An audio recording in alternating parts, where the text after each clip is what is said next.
Oh, We are recording. oh, it's recording. Awesome. Here we are on The Blind Man in Black, and I'm very, very excited.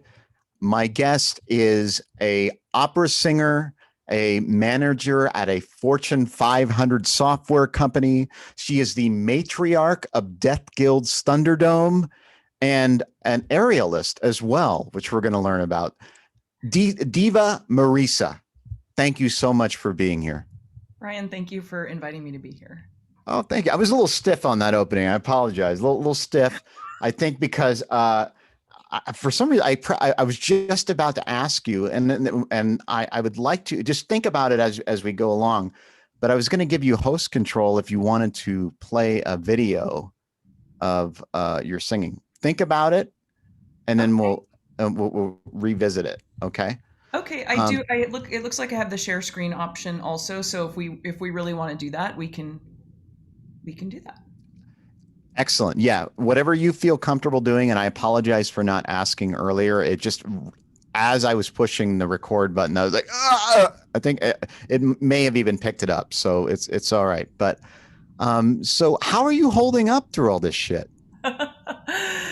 It's been a I year. mean, the pandemic and everything. um, it's been.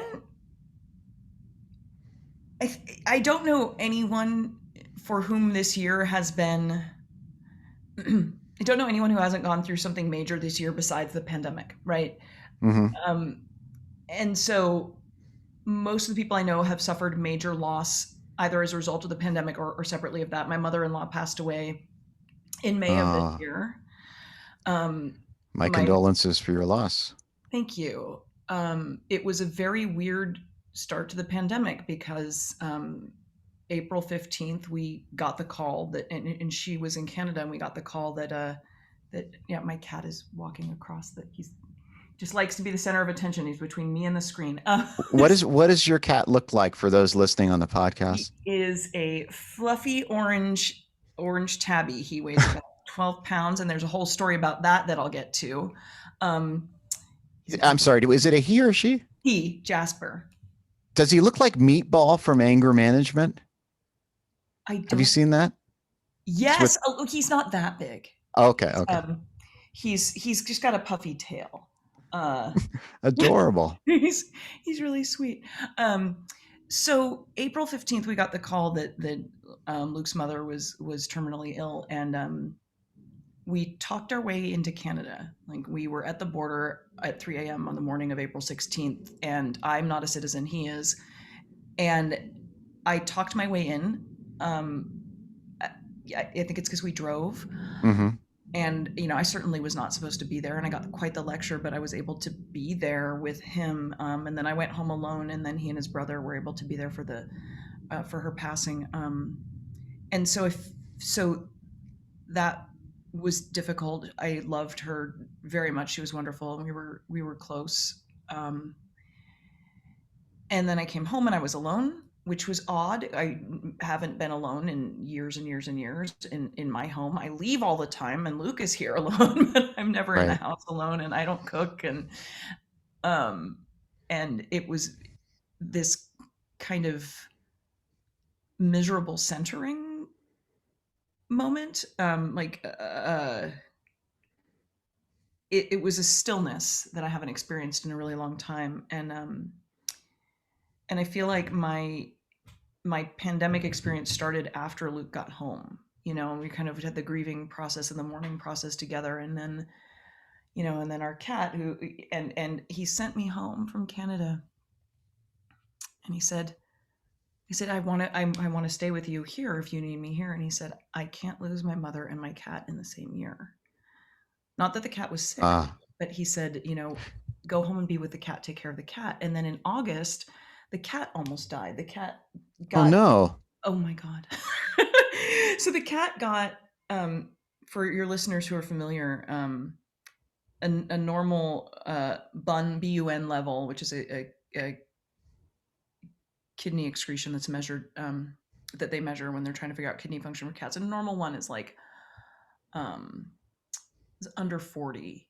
And Marisa, could you either get a little bit closer to the screen just for the mic or just Yeah. talk just a little bit louder, please? Oh, I'm sorry. Yeah. Yeah. Is this, I'll do both. Is that a little Okay. better? Sounds good. Yeah. Um, Sorry. It's okay. That's all right. um, and so his BUN levels were at 251 and the normal one is 40 and his creatinine was at 25 and the normal one is, under 3 and he almost died and I was like I had one job this Ah. year and it happened on Luke's birthday and so Oh no. so Fuck. so the so like the irony, so now he gets like 120 milliliters of fluid a day and I'm really thankful to be home working from home. Hmm. So and I'm alone with myself a lot. And Luke is working; he's in construction and metal fabrication. So it's been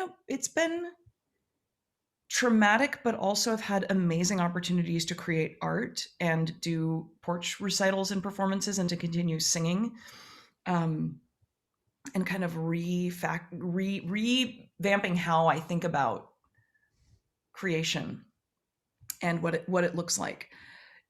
Um, it's been a mirror. This year has been a mirror, I think, for a lot of people in terms of we're alone with ourselves. Everyone is alone with themselves this year in whatever life that we have created. And there are wonderful things about my life. And there's also the fact that I pile my life full of a lot of things. um, so that I don't have to look at things like grief and pain. And this year has not allowed that. So it's been interesting. Right. She laughed awkwardly. No, it's been all of those things. Yeah. Well, How about I you? appreciate you sharing that. Uh, yeah, I mean, so I mean, how are you? Are you holding up well? Are you feeling like I need to get out, or how you doing with that? Um,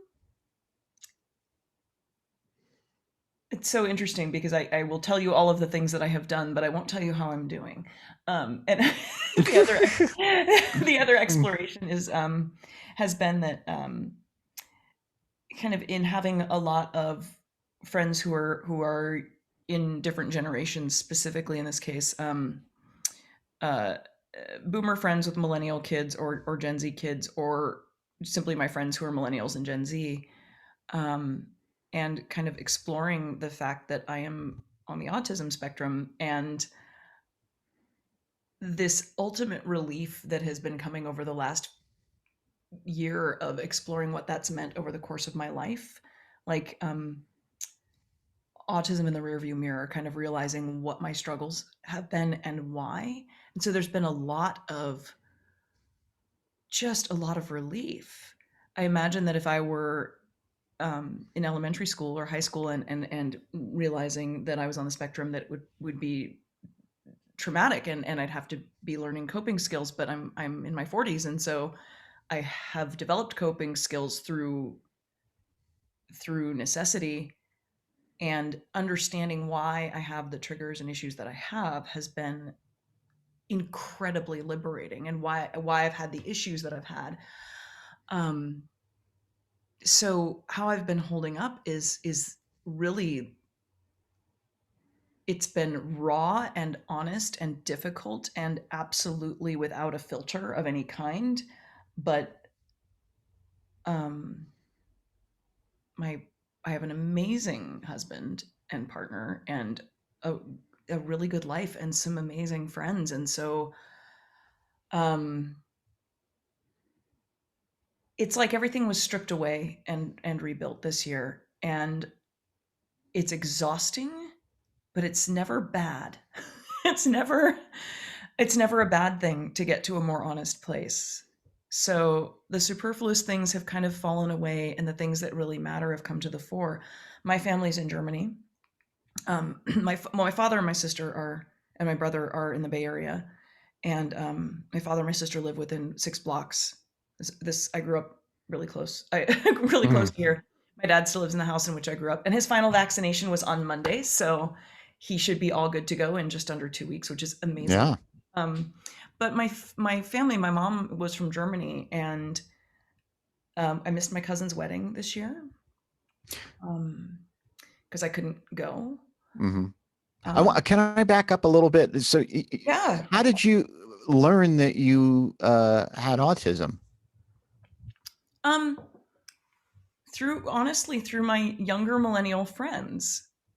Um, and am in the process of a formal diagnosis and all of that. But it's very hard to get a formal diagnosis, and Hmm. especially um, women don't tend to get diagnosed because we do something called masking, which is Hmm. when I learned this term, my was completely blown away because I was like, that's what I do every minute of every day, unless I'm really comfortable with somebody. Anytime I'm in a group of more than, anytime I'm with more than one other person, it also explains why performing comes very naturally to me. It's simply an extension of what I do. And anytime I'm interacting with a group of people, it's the sensory world is too much. And um, so having these descriptors and then diving into what autism looks like on women Hmm. and how exactly I kind of fit that mold, it, it was um, it's a perfect fit. And I have a paid friend, my therapist, and when I started describing some of these things, she said, let's get you a formal diagnosis as soon as possible, and the wait list is 6 months. So Oh, wow. yeah, and I'm just fortunate to have medical insurance. Now, what is masking? Can you Masking, describe that? yeah, it's and I'm gonna, I'm not a professional, so I'm gonna be inaccurate about some of my descriptors, but it is when I imitate through facial expression and vocal inflection other things that I've heard. Mm. So I might, um, my face is very expressive, Hmm. and it lends itself well to performance, but also I have always drawn, this is the funny thing, is that even in my career, I have always drawn other people on the spectrum to me because they find it very easy to relate to my facial expressions because they don't have to interpret my facial expressions. And this is something that many women on the spectrum do, is this: we project what we think is appropriate for that moment, whether or not regardless of kind of what we're feeling. Hmm. um and it's like method acting. Ah, okay. I can relate to that. But all the time. Right. Right. So let's go back a little bit. Let's start at the beginning. Where did you begin? Where did I begin? Alameda, California. Okay. uh my mother was a German immigrant, and my father is the fourth generation San Franciscan. And uh, I was born in Alameda Hospital. Okay. They met at a party here in Alameda, and my mother was an au pair, and Okay. she was supposed to go back to Germany after a year, and then she met my dad, Hmm. and she didn't go back. Uh, and she, born and raised in Alameda, began singing when I was 7. Joined the San Francisco Girls Chorus. Didn't want to sing when I was done with that. My dad, uh, my dad wanted me to keep going. My mother wanted me to be a doctor, and my dad. How did you feel about that? um, well, when I was done with it, I graduated from the San Francisco Girls Chorus, which was a professional level chorus. So I didn't watch TV growing up or um, have a social life outside of this chorus. It took nights, weekends, like any professional musician, Hmm. except it was from the ages of 7 to 15. My first solo was at the Davies Hall Christmas Carol concert in 1990. I was 15 years old, and it was in front of 3,000 people, and Wow. How did that feel? horrifying, horrifying, um, but awesome, Hmm. amazing. And so when I was done with that, it's a lot of work. It's a lot of work to get. skilled at something and maintain it. And I spent a year just convinced I wanted nothing to do with it. And a scout from UC Santa Barbara for their summer vocal program came to my high school, and my dad, who's a very smart man, said, uh, he said, "Are you going to audition?" And I said, "Absolutely not." And he said, "Well, here's the deal. The program is $2,000 room and board, and $2,000 or $1,900 for tuition. So you don't get a scholarship for room and board." But he said, "Whatever scholarship you get for tuition, I will put in a bank account for you." And I said, "Well, okay, I'm not going to turn that down in case I get it." So, and he said, "But you have to do the whole program, and I'm not going to put the money in your account until after you've completed it," because he's smart, and I was 16. And so I audition and I get a full tuition scholarship. And I went down to UC Santa Barbara for 6 weeks, and I sang. And we were in classes from 7 a.m. to 10 p.m. every day, from Tai Chi to singing to movement to dance to languages to coachings to music theory to actual voice lessons, everything. And by the end of the program, of course, I wanted to be an opera singer. My dad's very smart. My mother was mortified because she came from a farming community in Germany and said, "This is completely impractical. I won't support it." My dad said, "Well, she wants to go to the conservatory." So that was right before my senior year of high school. Finished out my senior year of high school, got a voice teacher, and then went immediately to the conservatory in San Francisco. And I had a pretty big scholarship. Mm-hmm. My mother she was very pragmatic, very practical.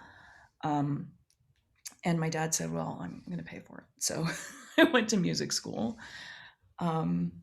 That's sort of my origin story. Immediately after music school, I went to New York to move in with a boy. And both of those things turned out to be not great ideas, although I do miss New York. And my mother passed away a year later. So I was with her. I was in New York for 2 years, from when I was 21 to when I was 23. I graduated from college young. And so it was after my first full year in New York, and she had cancer. She was diagnosed with breast cancer in 96, was back at work by April of 97, and April of 98, it had metastasized. And so I came home when we realized it was terminal, and she only lived for 2 more weeks. And that was August of 98. And so I went back to New York. We were all in the room with her when she passed, which is the hardest and best thing I've ever done. Yeah, it was incredibly difficult, and I can't imagine having been anywhere else. I went back to New York for a year, and everything fell apart, and I came back here. And then there's another chapter. Then there's a Burning Man chapter. But my family is still in Germany, and one of the hardest things about this year has been I do have dual citizenship. My mother was never naturalized, so I got dual citizenship, but I am very COVID conscious, and I didn't feel like it would be smart to get on an 11-hour flight, even if I was legally, even they will let me in the country. But that's, I need a bit more than that to feel safe and comfortable going. So, yeah. So did your mother see one of your performances that you were, really felt that it was a wonderful experience?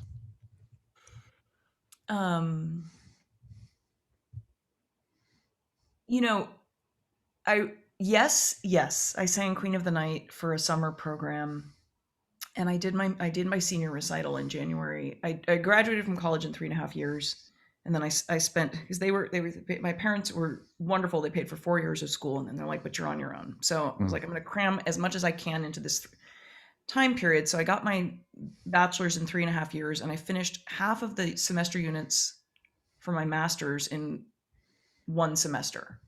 Now, was that come easily to you, or is that something you felt like you had to do? Does what come easily?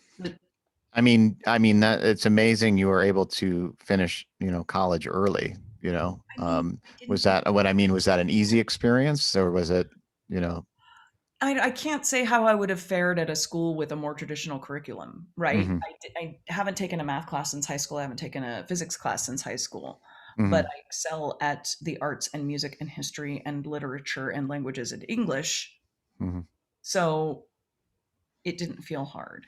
Hmm. Um, and for your senior recital at a conservatory, you have to give a full recital with a minimum of 3 songs um, in each language, and the main languages that you're studying for opera are Italian, French, German, and English. So I did this really great senior recital, and she was very proud. Um, and then I did a master's. I did 1 semester of my master's, and then I went to New York because the conservatory was like, "It's your master's program, so we're cutting you off."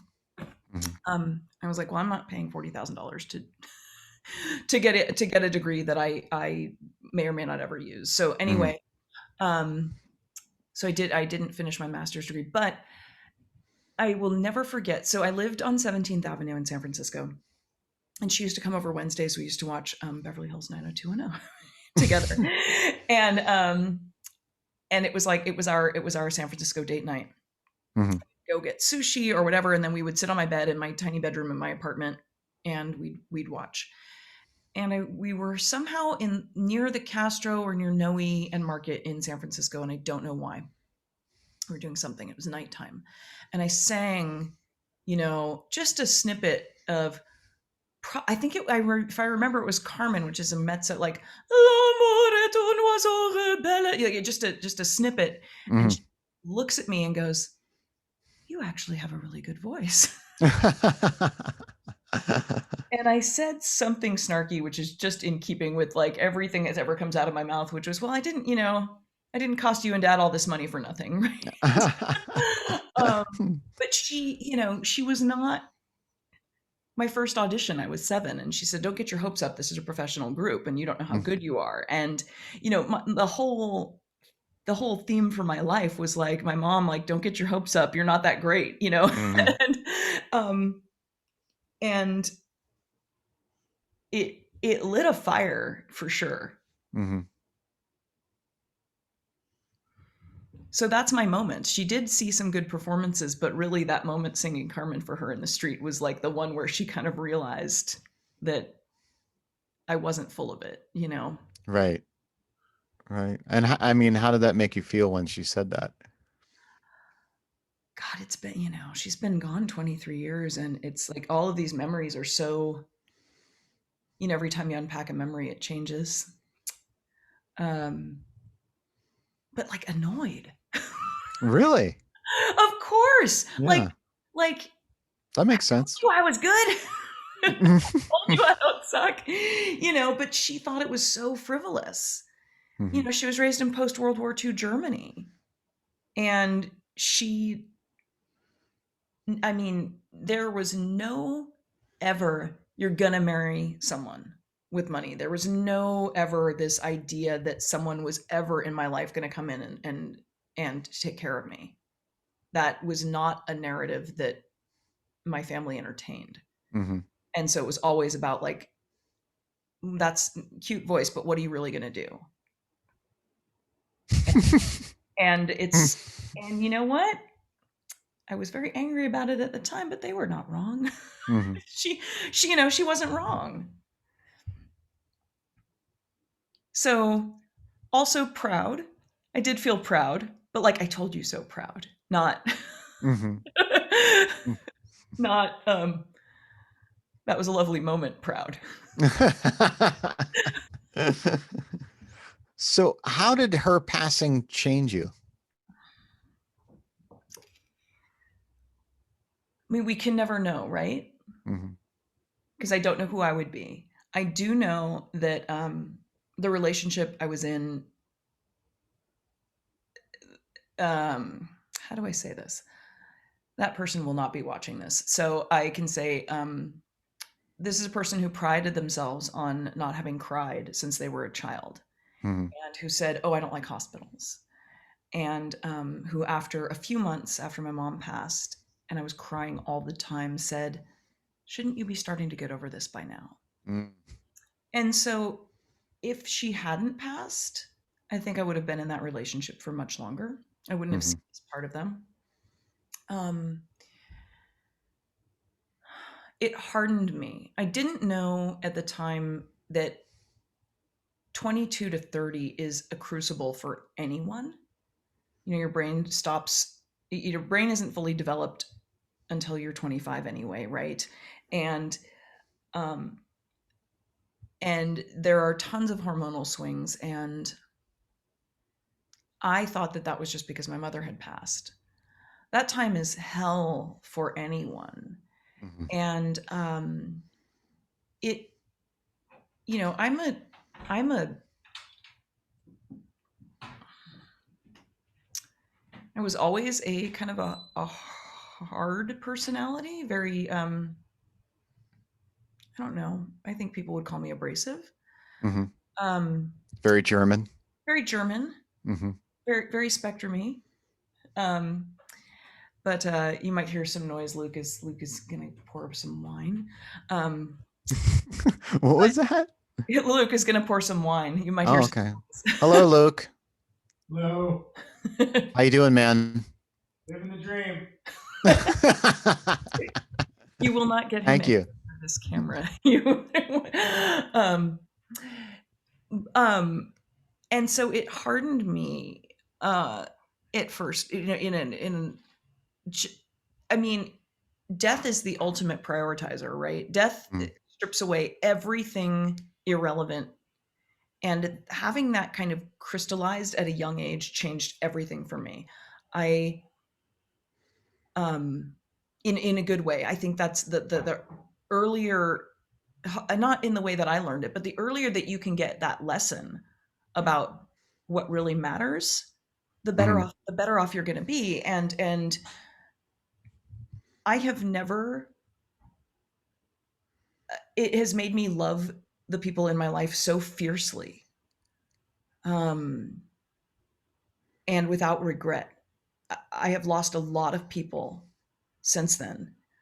Um and I exhaust myself for the people I love. I really do. I am available, and I make sure they know I love them. And I've never once regretted it. It, is, and it's kind of a reminder anytime I lose someone. But having that lesson that young, and an empathy, and I don't deal well with situations that I can't control, unsurprisingly.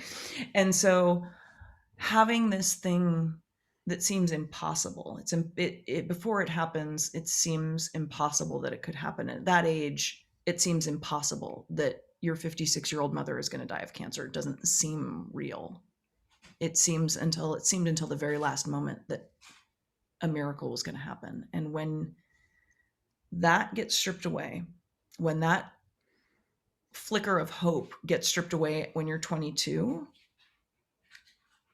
you're going to try and control everything else and manage everything else that you can to, like, grab joy. Grab it with both hands, grab joy, and tell the people you love that you love them. I mean, these are the things that changed for me. Well, when you said loving fiercely, it reminded me of my wife, whom you are very close friends with, and we'll get into that later. But by the way, she said, and I'm very uncomfortable saying this, but she said to say, "Shut your pirate whore mouth." That seems right. Okay. You can tell her that I'll deal with her slot later. That's, Okay. Her slot. Okay. yes. Luke and I are thinking. um, and now I'm drinking wine. Behind. He says L'chaim. Rachel is one of my favorite humans, and we can talk about this later, but she is one of the only people. I mean, this is a whole other thing. I gave a talk for her Posy Filled Pockets series that she was doing on Deathicate, because I have developed a lot of theories on the dumb things people do when other people are suffering, and and she, I don't know even what I would call it, but I will text her things that I cannot text to another living human being. We have a phone pact, is that when one of us dies, we're deleting the other one's phones because we can't. Anyway, you said we would get to that later. We can get to that later. But you just No, if you want to talk about it, let's go right into it. Go into it. Ask me one of the biggest questions, which is, how did my mother's death impact me? And like, we can never answer that objectively, right? Yeah. I don't know who I would be. I do know that there was no way I wasn't going to grab a silver lining out of that. Like I don't know who I would be, but I know that, I have in the back of my head, I'm 45 now, and I have in the back of my head, like, okay, do I have 11 more years? Right? Like, that's in the back of my head. And how I live, it's like, I want to grab every moment and shake everything out of every moment. And as a result, have suffered from panic attacks for years because I try to do too much. But better that than not enough. Yeah. I'm having panic attacks a lot now. I didn't. Like, I think I had my first one in 2017, and then now I'm having them like every week. But sorry, it's just a lot's going on. I'm right in the thick of losing my last remaining eyesight, so it's everything's really going dim. So that, and the pandemic, and adapting in the middle of the pandemic and all that shit. But anyway, let's talk about. No, we're just going to gloss over this massive thing that I've just said, because my life is really hard, and there's a debilitating mental illness that's happening, that, and in addition to failing eyesight. But no, let's talk about you. No, like, I just want to acknowledge that, like, you're going through something that most of us will never experience, and you are, to the outside, so gracious, and the consciousness of it, the consciousness of your reaction to it is really, really incredible to behold. And the world is very dismissive of panic disorder, and they think that it means that you're hyperventilating and you're freaking out, and it's just, that's not what the illness looks like at all. It's the fact that you are very good at articulating your emotions, that means that it festers a bit, right? Is that we don't let ourselves just fucking freak out. And if we did, we probably wouldn't have panic attacks, but we're too busy articulating and making sure that we're not exploding into the world around us. And so we absorb all of that shit. And I hope you can find some mitigation for it. This is the mitigation, what we're doing right now. So Really? it definitely helps me. I mean, I think the reason I didn't have panic attacks, I mean, I had anxiety throughout my life, but I think the reason I didn't have panic attacks is I had the outlet of acting, and to be able to become someone else, and, fully just escape myself. And for the past, I don't know, 20 years now, or less, maybe a little bit less than that. But I haven't been able to do that, except for a few times. But this is, this is what we're doing right now as part of that process. And I'm honored, and thank you for your very thoughtful and kind words. I appreciate it. It sucks. It's difficult. And I go insane. I have OCD too. So, when you're talking about control, I would totally, like, I understand that with that. And that's what this experience of going blind and losing my hearing is really just a complete loss of control and betrayal of one's body. and there isn't anything I can do. And yeah, it's just this strange shit. I have a lot of problems. I have a lot of trust issues and weird shit, but anyway, I want to get back on track. So I'm sorry. um now what happened after her passing? Where did you go?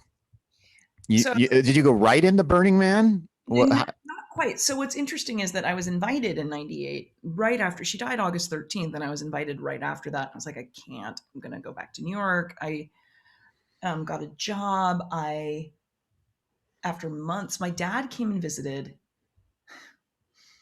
slept on the couch in my shitty, our shitty Brooklyn, shitty, I wish I had been in Brooklyn. We were living in Jersey. I was working in Manhattan, slept on the couch in our shitty Jersey Cliffside Park apartment. And he, and it was months. I finally realized what a toxic environment I was in May, and some friends helped me move to sidebar. I started dating women that Okay. year. So my boyfriend and I had opened up our relationship, and I started dating women that year. That's a whole other thing. Well, if you're willing to talk about that, how old were you when you made that transition? Or Well, not transition, but I think that my mom probably wouldn't have approved. So what's interesting is that I had been in San Francisco and didn't, I had my first kiss with a woman early, but did not date women until after my mom died, which I don't think is a coincidence. I think that part of me was like, yeah. Now, was it something that you had thought about, or was it an experiment and then you're like, I like this, or how did that happen? I mean, you It, don't have to go into no, graphic no, I detail, don't but mind. I don't mind at all. It's yeah. First of all, the there is not nearly the stigma around being a pansexual or bisexual femme. I'm a cis woman. That's for your listeners. Probably most of them know, but I'll just say it. I identify as the sex at birth at which to which I was assigned. Right, so I Mm. was assigned female at birth, and I identify with that gender. So um, there's not the stigma for us making out with and thinking other women are hot that there is for men, right?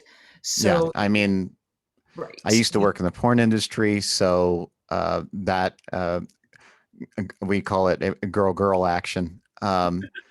That was very, I mean, that was a whole theme itself.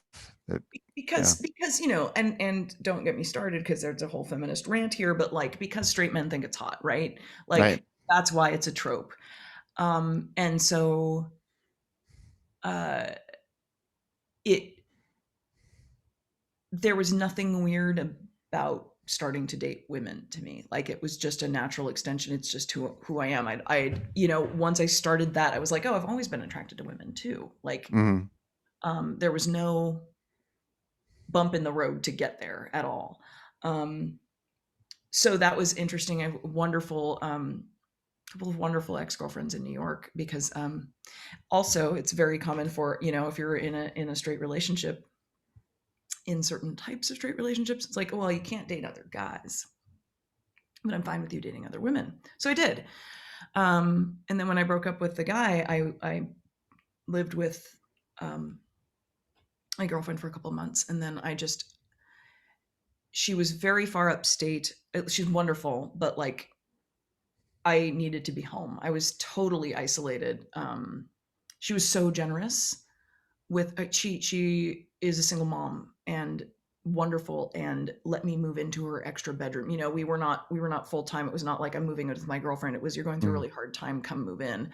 Um some sexy time, but like but not like a serious committed relationship thing. And it was 2.5 hour bus ride to New York to go to work. Not tenable. So I moved back in early August of 99. And then I moved in with a good friend, and we had driven across the country, and we stopped at the home of one of the founders of Death Guild Thunderdome. And they were in the middle of a meeting, which I didn't know.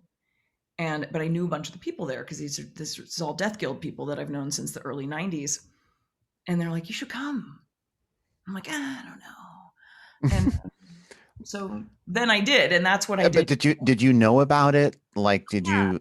I mean, because when I was first heard about it, I think it was 2005. I was working in the porn industry, and one of the people that I was working with was going, and it was just sounded like it was an orgy. So I was like, all right.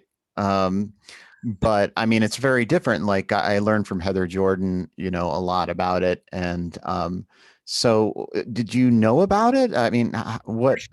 So I mean, when I say know about it, I mean it's history.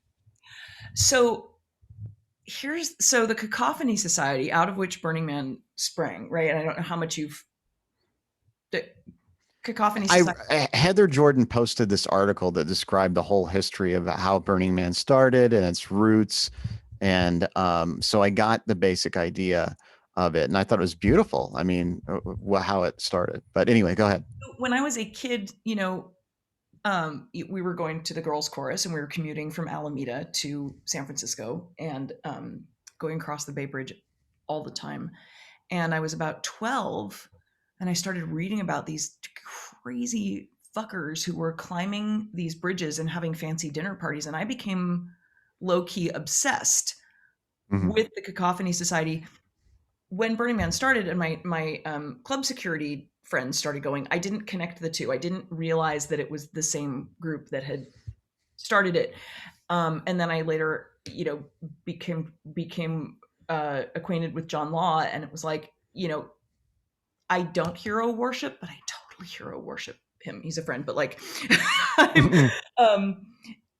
just this complete whimsical, ridiculous, anti-growing up notion that like you don't have to take this out of your life. I had known about it for years. I knew about it in college, but it always started right at the beginning of school. So I wasn't gonna, once you go to Burning Man the first time, you're like, okay, I'm gonna miss school now. But missing school at the time wasn't an option. And I went to New York, and I was in New York in 97, and then my mom had just passed in 98, even though I was invited to go. And so it wasn't until 99 that I was like, okay, I don't have a job yet. I've just gotten back into the city. I don't have a job yet. I'm going to go. So I'd known about it for years. I still regret not going earlier, but I think everybody who goes wishes that they had gone earlier.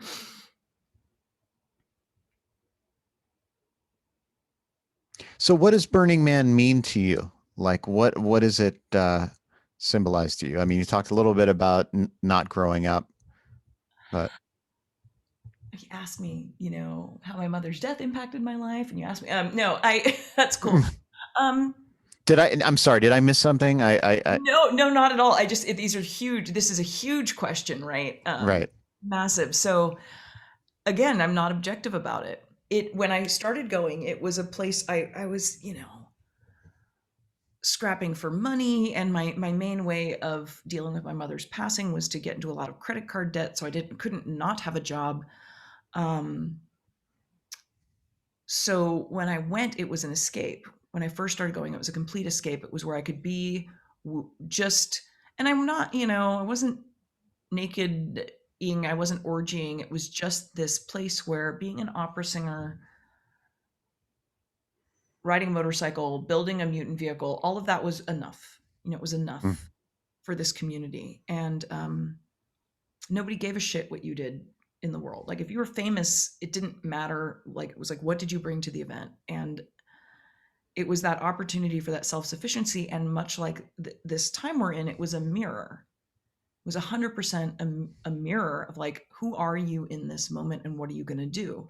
And you don't know how to weld, you're going to learn how to weld. You don't know how to, build things, you're going to learn how to build things. And this self-reliance, like, the nobody's going to come and save you theme of like, what did you bring with you? What can you trade? All of that. And it started as this swift growing up process. And then in 2004, David King, who is the main founder, said, so when my first year, 99, I was like, well, I don't want to just go with my friends. Like I want to have a purpose. I want to go with the opera camp. So I had signed up to go with the opera camp, which is Pepe Ozan and this amazing, these big spectacles. But that year was also one of the first years that had a big crowd there where it also got really, really cold. And they had said, oh, we're all going to sleep outside. And it was totally not an option. So I just end up spending most of my time with Thunderdome. So while I did camp with Thunderdome my first year, I never call myself a founding member because I didn't do any of the planning to get there. So people are like, oh, you were there the first year, you're totally a founder. I'm like, no, I didn't. Not me, but I did camp with Thunderdome my first year. But I also sang, but I also built the dome.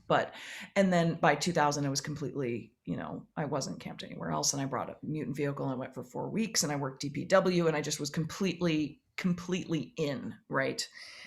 And so 2004. Oh, can you explain what Death Guild is for our listeners and those watching? Death Guild is a nightclub started by David King. It's a nightclub in San Francisco, longest running goth industrial nightclub in the United States. Did you identify as goth? Sure, yeah. Right. Absolutely. And although, I didn't dye my hair or look different until really recently. I was just, brown-haired, very normal-looking person, which comes with its own set of issues when you are trying to fit in with a group of people who show a lot of their weird on the outside.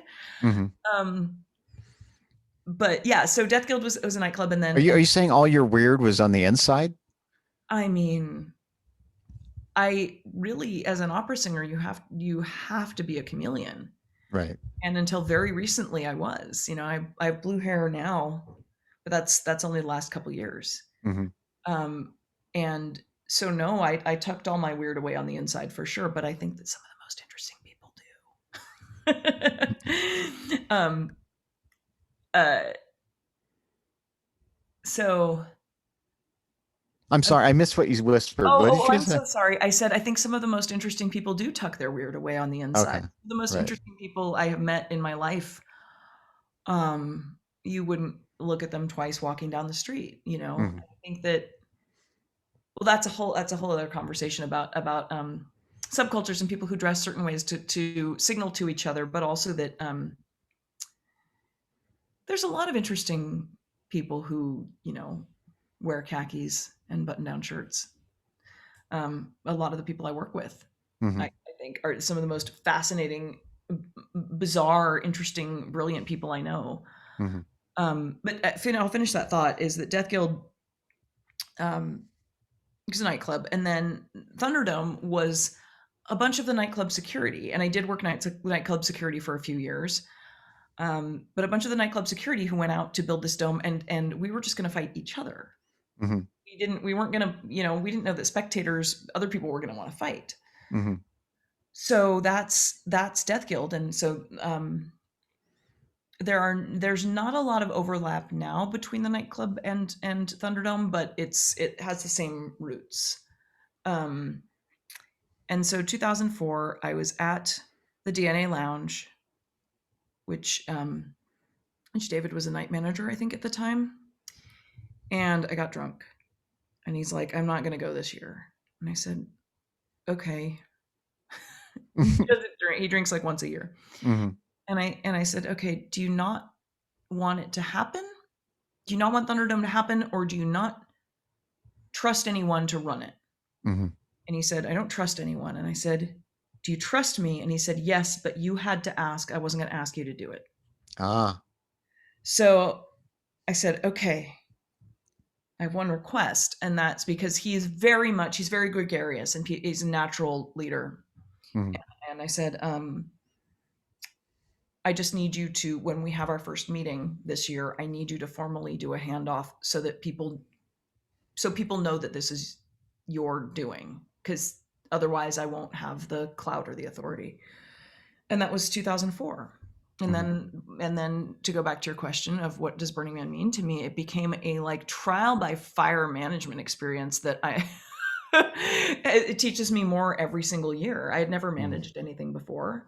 I was always a good project manager, but people are a whole other animal, especially if they're not reporting to you, if they don't have to be there. So, everything I've learned about management, I've learned the hard way through Thunderdome. Mm-hmm. And it's gone from my friends to people who have come in after who have never known me as anything but the manager. And I'm going to say this, there's a lot of mentoring, and it's very strange to be, I'm doing succession planning and figuring out kind of what that looks like, because I would love nothing more than to have it kind of run itself and be able to just enjoy this amazing, amazing group of people of whom I'm so proud. They're so thoughtful, and and what's interesting is that the new people in camp are anywhere from Gen Z to boomers. They're not just younger people, right? So we have people who've camped with us for 2 years who are baby boomers, right? So like that I love its vibrance, and I love who it's attracting now. And it's definitely like, I don't have kids. This is a massive. This is your baby. This is my baby. This is a massive part of my legacy. So I'm gonna cry. it should be known that when it opens, right, that you zip line in, like it's a very dramatic entrance into the Thunderdome itself. Can you describe it? Sure. So the zip line is the stories of the zip line have been slightly exaggerated, but the zip line, I miss it. They made me give it up. It was really heavy and unwieldy and dangerous because people kept driving into it. But I have ziplined into the Thunderdome, but not before singing. I have done opera on trapeze in the Thunderdome. Wow. It's really hard when you're used to being at sea level and then you're at 3,900 feet or whatever. But so the opening ceremony is everybody comes across the Esplanade. That's the main street at Burning Man, and we go from camp across the street and then stomp around inside and kind of settle in as the crowd is cheering, and then someone announces me. Whoever's going to give the speech that night announces me, and then I sing opera over techno or just plain opera, depending on how well my voice is doing. It's really hard to sing out there. And then the speech, and then the fights. But yeah, I've been opening the dome since 2000. Now, has any of the actors or cast members from the Mad Max movies, have they ever attended that you're aware of? I don't know. I'm going to ruin this. Okay. I'm terrible with names and with faces because face blind spectrum. I can't. No, I seriously, I can't tell people apart. It's embarrassing. Oh, what was that? That was my my phone. Okay, sorry. Yeah, that's okay. The guy who played Immortan Joe's son in Fury Road, the new movie. You mean the huge, like the muscular bald guy? I can't remember his name, but he came to Wasteland Weekend. And we started doing Wasteland a few years ago, and he came to Wasteland Weekend, but and there was talk about him fighting in the dome, but agents don't like actors to fight in the dome because you can actually get injured or hurt or fuck up your face, right? So they're like, oh no, we can't have you, don't risk the moneymaker, right? So I didn't meet him. But and also that movie didn't have a Thunderdome. So like, we're copying something from the 80s. So like, I don't even know if that guy was born yet, but but I don't know if anybody else has. So I have to know, I want to hear one of your most vivid memories of my wife at Thunderdome? Oh my God. I can't.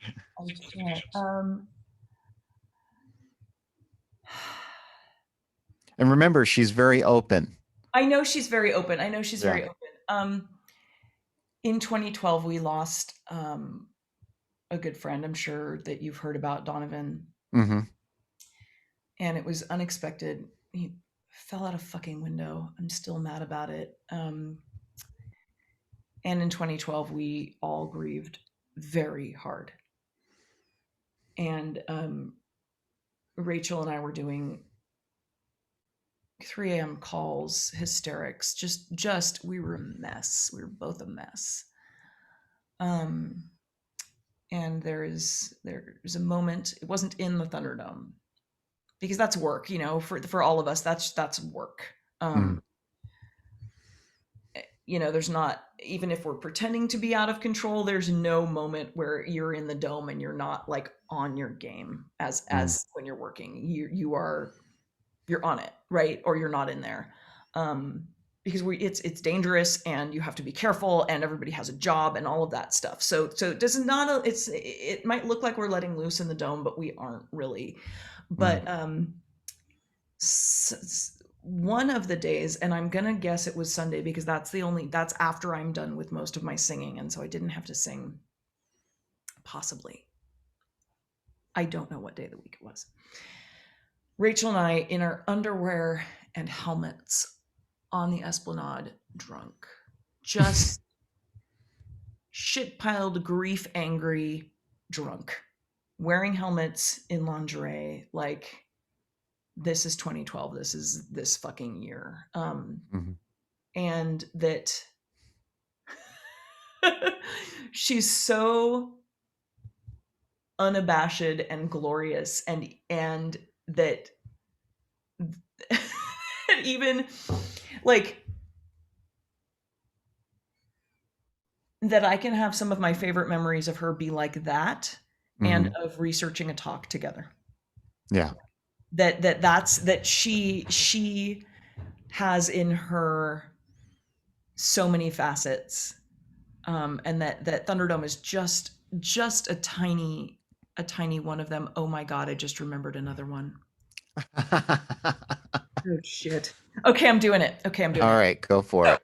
She has known my husband. She probably told you this one. Mm-hmm. She did, didn't she? She's known my husband, wait for it, since, hang on, I'm gonna yell. Baby, was Rachel your first roommate? Okay. Rachel and Luke were roommates. Luke was her first roommate. And so they've known each other for a long time. Luke was in a super toxic relationship. Rachel hated his girlfriend, all this, you know, blah, blah, blah, blah. It was like the early 90s, right? Early to mid 90s, San Francisco. So and I had known her ex Sid for since my first year at Burning Man, right? So a very long time. And so at the time in 2005, when Luke and I had known each other since we you know, rabble rousers on Telegraph Avenue in Berkeley and going to the Rocky Horror Picture Show together. But we did not get together until Burning Man 2005, when it was my second year managing Thunderdome and he was managing his camp, our next door neighbor's Camp Carp. And so we would take my car and we would go out into Deep Playa just to get the fuck away from all of the questions and the stress and the whatever. And we called them cuddle dates, and that's literally all they were. But we actually arranged a full date. And then the night of the man burn, Luke and I opted to stay in camp because I didn't really get a lot of quiet or downtime, right? And we were going to have sexy time. And oh my God. So we were in my tent, and we're not in the middle of things. It was after things. And I just hear relations. You're talking about relations. The relations, is that what they call it in the porn industry? No. Sorry. Actually, in the script, there is no there is no descriptive text about sex. It's just a dialogue, and then when sex happens, it's just the letters either B/G, like boy girl, or G girl girl girl girl, or whatever. That's Oh it. my God. Okay. So B/G, and then immediately after, Uh-huh. a fucking spotlight shining on the tent from a goddamn moving vehicle with Luke and Marisa, we know what you're doing in there. And that was fucking none other than your wife's damn voice. We know what you're doing. Stop touching her. Get out of the tent. And so as far as favorite Thunderdome memories go, that's God, that's up there. That's Yeah, up I mean, there. she still does that with my mother and father. She'll do that, but instead of like something loud like that, she'll just bring up sex or something, and like just say something like, "Ah, fuck, I can't believe you're talking about blowjobs," or something like that. And they love her. And they Yeah, fucking love her. Of course yeah, they do. they do. Yeah. So those are two of my very favorite Rachel stories. And yeah, that's it. That's I mean, Thank you for sharing. but Rachel So, on top of a car with a freaking spotlight aimed at our sex and a tape. megaphone, right? Yeah, of course. Yeah, that's her. That's her. That's her brand. That's her logo. Right? So let's talk about so if is there anything about the Thunderdome or Burning Man that you want to share, like its significance, or like what you see its future being, or before we move on? We just made a very public announcement that was met with some different responses about how we're not going this year for four main reasons. I saw that post, by the way. Yeah, I Uh, remember that. Yeah. and it was a pretty strong stand, and we wanted to take it before Burning Man made any public statement about whether or not the event was going to happen this year. And they still haven't made that decision or announced any decision.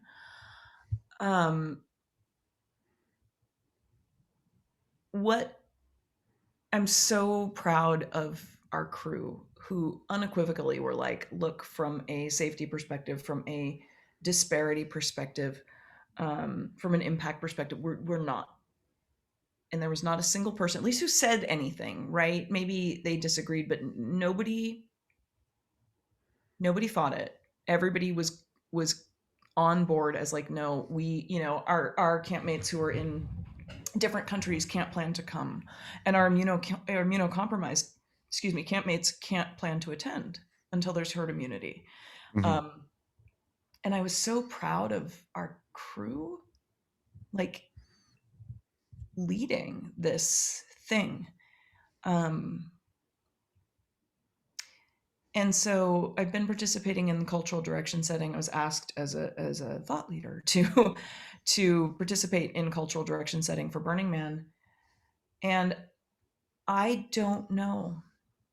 I've expressed my concerns to folks who work there. I think that they're going to have a major branding issue if they do the event this year. Yeah. There's, of course, the financial concern if they don't do it, but there's the, will people be able to recover ethically, and who is going to want to attend if they do it this year? Mhm. And I don't know the answer, and that's above my pay grade. And I don't, Yeah. what it means to me is that I get to lead this amazing group of people where Burning Man isn't the center of our world, of this crew, right? Burning Man is one activity that we do. And if Burning Man doesn't survive this, something different will evolve from it, right? Mhm. And is that the worst thing in the world? No. Like, things change, things evolve. And if this event fades, or if it repurposes itself, great. It's been 30 some odd years, maybe it's time. Hmm.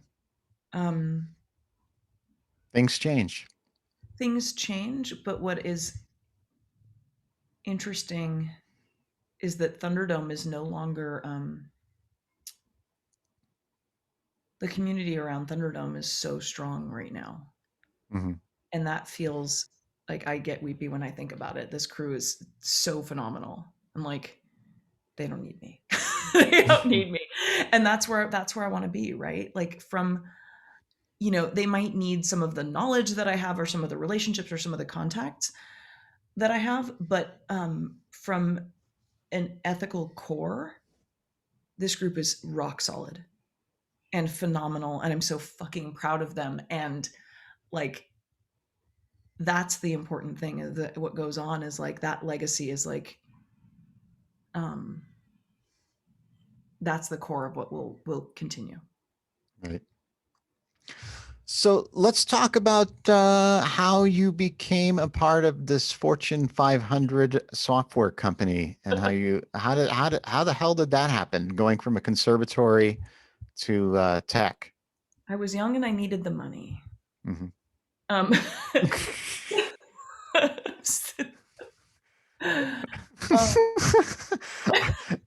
It's funny because the only reason I'm laughing because the only time you ever hear that sentence is in context to sex work. So I know, but it's but it's true. So I come back from New York and like, okay, my mom was German. yeah. Yeah. I come from an environment where like I work hard, I play hard. I Mm-hmm. go to Burning Man. You're not giving me some dumbass United States toxic as fuck 2-week vacation schedule. I cannot have it, right? Like that's not how you live. Right. And so I looked around at all the employers. Oh, and it was 99. Mm-hmm. Came back in 99, right? .com is booming, booming. And I've got project management skills, and I'd been in New York working in offices while, doing gigs and singing a little bit. So I come back and I'm like, okay, who is closest to my house and offers the most vacation? And that employer was Kaiser. 4.5 weeks vacation. Once you've been there a full year, you accrue. It was like whatever it maths out to is like 16 hours a month. Mm-hmm. And once you've been there a full year, you get the whole time. I was like, all right, this is my employer because I can walk there. I can walk home at lunch. I was broke. I was paying off all my debt. So, I couldn't afford to go out to lunch. I walked home, ate something, went back. And after about 4 years, I went from quality and utilization. I was an administrative assistant for quality and utilization. I did that for 6 months. It was awful. So basically anything that goes wrong in a hospital gets reported through quality. Mm-hmm. Everything from they found a cigarette butt in the stairwell where people aren't supposed to be smoking to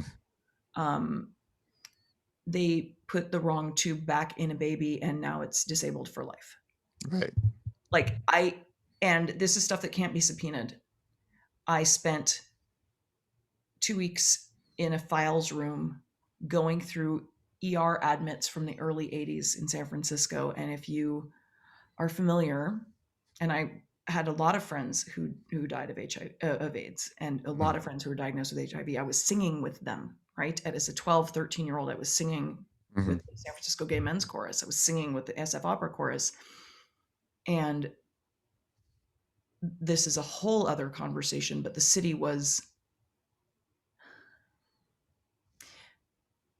the gay community was destroyed. Mm-hmm. And I watched it, and I was young and I didn't quite understand, but I came of age. And when I started having sex, it was a constant terror for anybody who grew up anybody who was having sex in the early 90s. It was terrifying. And then coming back in 99 and spending time going through those records and watching these admits, these ER admits of odd carcinoma, facial carcinoma,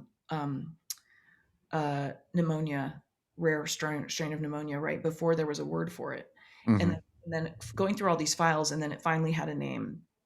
And after that, 6 months of that, I was like, I can't do this anymore. So then I went and worked in the public relations department. It was very easy. And then the VP hired this woman. I promise I'm getting to the point. The VP hired this woman who was a friend of his. And I was doing community benefit, which meant that I was cutting checks and doing all of the in-kind donation tracking to ensure that Kaiser, for the region I was working for, remained a nonprofit. And this guy hires his friend and is like, and she walks in one day and she says, you need to put all these, this will tell you what year it was. She said, you need to put all of these numbers into my Palm Pilot. Right. She dumps a directory with a bunch of highlights onto my desk. And I said, I need to cut these checks to these nonprofits before the end of the year. I need to get, like, that's my priority, is making sure that these checks are cut and we have our I's dotted and our T's crossed in terms of the community benefit. And she pulls me into her office and she says the words, you are a secretary and you need to learn to start acting like one. Oh. And so the next day was Halloween. Mhm. And I tendered my, it was 2002, Halloween 2002. I tendered my resignation immediately. I didn't say why, because I've learned that you never put anything in writing, ever. And I'm like, is it beyond the statute of limitations? It is. I can't believe a major healthcare provider in Northern California. And so her boss said, please don't leave before the end of the year because you have to do all your checks. Please don't leave. And I'm like, okay, but I cannot work with this person. She's awful. So we kind of arranged my exit plan. I stayed through the end of the year. And then I was like, okay, what pays well right now that's flexible? And I went and did a user study at a company called Macromedia. Okay. And and while there, the person running the user study was like, what do you do? I'm like, well, I do this thing, but I'm looking for different work. And so at that point, I actually got hired to be a user research recruiter, which is basically finding people to test software. I did that as a consultant for 2 years. The money was good. They went to hire me, and there's a law that states, it's California, I don't know if it's anywhere else, that states that if you want to post a job if you want to hire a contractor, you want to hire somebody, the job needs to be posted internally for 2 weeks before anybody external can apply. And as a contractor, I was external. So they posted it, and the CTO's executive assistant applied. And my manager was like, I am so sorry. I opened this job for you to take it, and I can't not hire this person. So I am so sorry. And I was devastated. I did odd jobs for 3 months. I worked in a movie theater. And then in March of 2005, I was hired by my current employer. So as a user research recruiter, and I have slowly but surely hacked my way up to a manager for research engagement. And so what's interesting, it's a different kind of research. So I started out in user research, doing user research recruiting, and then project management. So figuring out all of the different studies that we were doing and organizing them. And then I started to do, so user research at this company is in the design org. And then I started doing project management for design, which was super interesting work. And then I kind of, when I first started, I said, I don't ever want to be promoted because I'm going to be an opera singer. And it kind of, it did wedge me into a bit of a, like, when I started to get a little burnt out, there was no place for me to go. Mm-hmm. And so in 2012, I started to get a little burnt out on that team. And everyone said, you have to talk to this person who runs the industrial research lab. Now, some companies have these massive think tanks where it's just PhD computer scientists. And this company is one of them.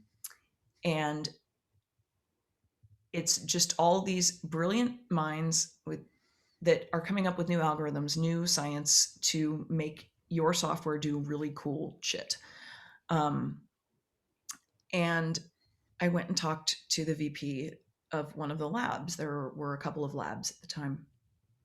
And I said, everybody says I should talk to you. He said, well, I was going to hire an admin. And I said, do you have a project manager? And the VP said, I don't really know what that function is, because when you come from pure academia, which most of these people come from pure academia, they've never had a corporate role. So there's a lot of job functions that just don't exist in academia, right? Mm-hmm. And I said, well, let me build you a program plan and give me 48 hours what do you want to do? And the idea was that this person wanted to productize the individual technologies rather than having to go through a formal product team. Mhm. And so I built a project plan, a program plan, and they said, oh, I didn't know this function existed. So I talked myself into a job. At the time, the hiring was consensus based. I had to interview with 22 people just to everybody had That's to. intense. It's you have a bunch of PhD computer scientists interviewing you and like grilling you. And who, I'm not fancy. I don't have a fancy degree. Right. Like, and basically what they're giving up is part of another researcher to hire me, right? So I have to be worth it. And the way this VP did it was that it was consensus based. So if any one of those people had said, don't hire, Mhm. I wouldn't have gotten the job. Mhm. So all 22. All 22 agreed or were neutral. Wow. And as a result, this person's team was like, we still have lunch together every Thursday. And then a couple years later, that VP left 4 years ago, and so now there's one person who manages all of the labs, and now it's a massive team, and I manage research engagement, which means for all of these really so one of the things that I found fascinating, and that also kind of was this thing in the back of my head, like, how can you work this way, was that there was no formal process to get all of the amazing research in front of the product team. So we have dozens and dozens of product teams. I think at last look, it was technically close to 80 products, but the big ones, dozens, right? Mm-hmm. And when I started, there was no formal way for product managers, those are the folks who have the kind of bigger vision of what they want their product to be in the next few years, Mm-hmm. and what technologies they might want to adopt. Speaking of that, adopting, I'm just curious because I want to know what you feel technology's role for the future is, because now we're going into augmented reality, virtual reality, and everybody's gearing up for it. Google, Facebook, and I'm sure your company as well. Mm-hmm. So, what are your thoughts on the future? Okay, I'm going to finish out with what I do, because Okay. I'll get into that. Okay. And I know it's a super long answer because I can't. I need to tell the whole story. I'm on this. It's okay. Go ahead. I'm so sorry. So My wife would call me Interruptus Maximus. I do it a lot, but go ahead. you're not. No, you're tracking to the correct thing. So my job now that I built for myself is research engagement, which is it's my responsibility to kind of create and foster and establish these relationships between this think tank and all of the product teams at the company. And I get to see the newest science first. Mm-hmm. And I get to foster those relationships, and I get to understand why product teams are interested in certain things or not interested, right? And these folks are producing papers and patents also. They're like constantly publishing brilliant people. AR. I'm gonna cheat and dive into artificial intelligence, because artificial intelligence goes into in a very simple way. It's automation, right? Mm-hmm. We are we are a two-headed monster as a society when it comes to augmented reality, when it comes to machine learning, when it comes to artificial intelligence, because we desperately need it, but there is no way to avoid it being used for ill. So when we talk about face recognition, when we talk about racist algorithms, when we talk about Timnit Gebru, who is the amazing researcher who Google will say she resigned. P.S. I don't work there. Google will say she resigned, but absolutely they screwed the pooch on badly and racistly mistreating one of the.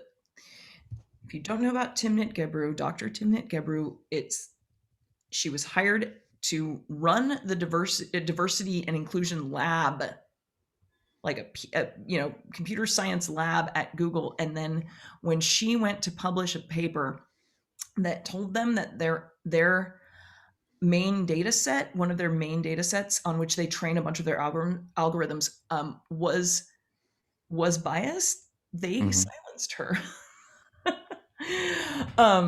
And then she said, if this is going to be the way the company works, I'm really paraphrasing. She said, if this is going to be the way the company works, I don't want to work here.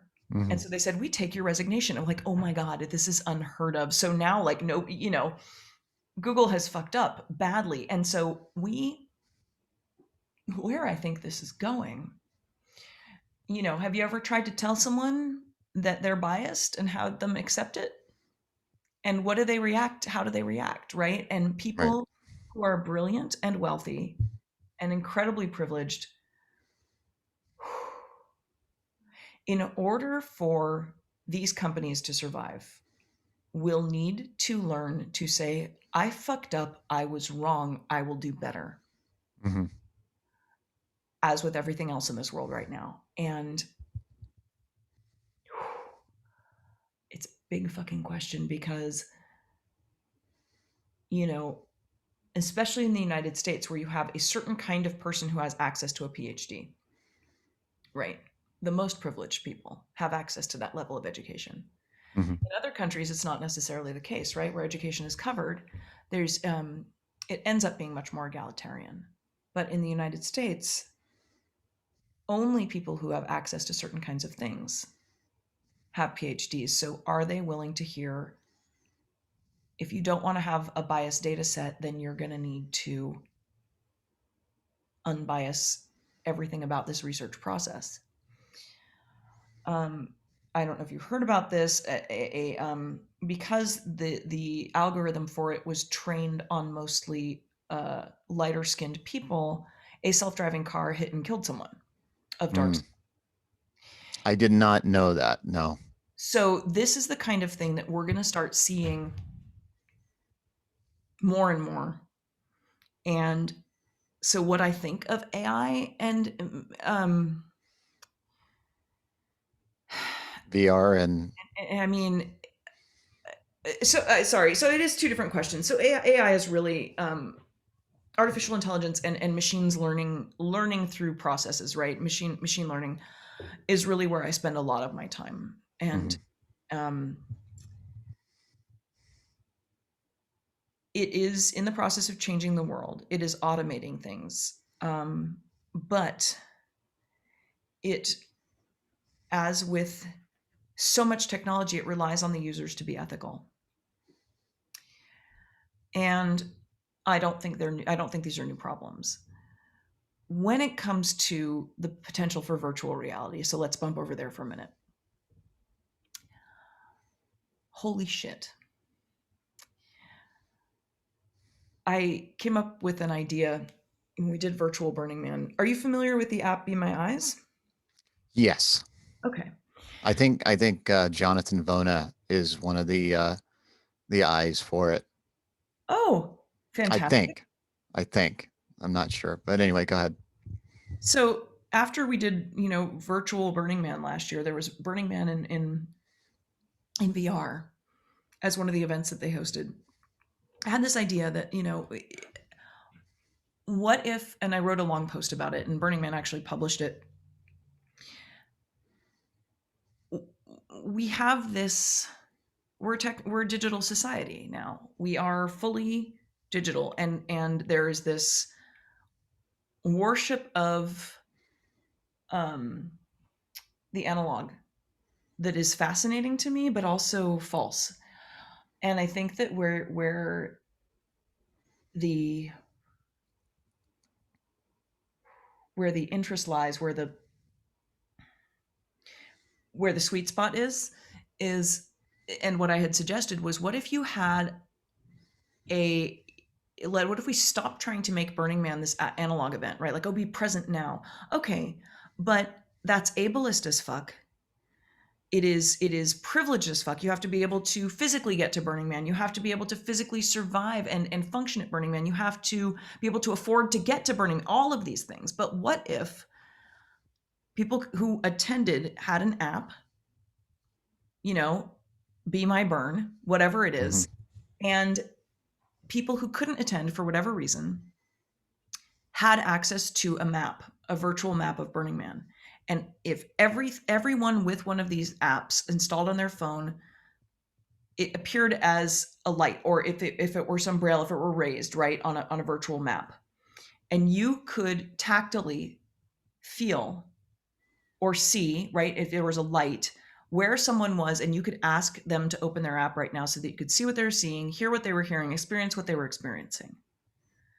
And if it was just tens of thousands of little dots going around a virtual map of Burning Man, and that anybody from anywhere in the world could access that, don't tell me that that doesn't satisfy the principle of immediacy. Don't tell me that that doesn't satisfy the, radical inclusion. I want to see something like that. I want to see us as a society. We've spent a year in isolation. Why aren't we thinking about, or, I know I'm not, let's say this, I'm not the only one who's thinking about ways that we can take this kind of Zoom year and explode it into the world. I have had, a monthly brunch with my friend in New Zealand. I'm talking with you now.